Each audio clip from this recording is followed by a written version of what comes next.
Sebanyak 3.000 warga Israel melakukan demo dan protes di depan rumah Perdana Menteri Benjamin Netanyahu pada Kamis 27 Juni. Tidak hanya mengepung, mereka juga membakar depan rumah Netanyahu. Warga menyuruhkan agar pemerintahan Netanyahu digulingkan hingga membuat kesepakatan sandera dengan Hamas.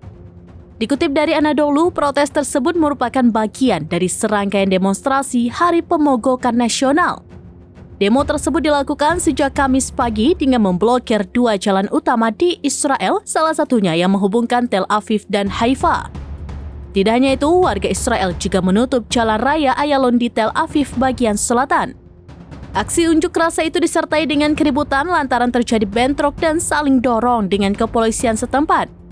Namun rupanya demo tersebut semakin memanas saat malam hari lantaran ribuan warga menggeruduk rumah Netanyahu di Kaisarea.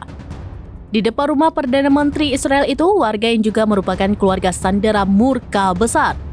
Para pengunjuk rasa membawa spanduk hingga membakar depan rumah Netanyahu.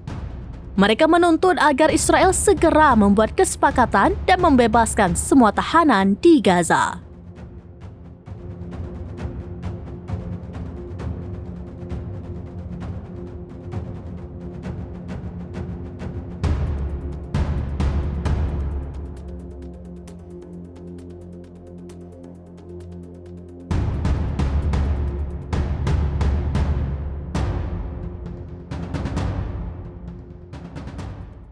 Download Tribun X sekarang, menghadirkan lokal menjadi Indonesia.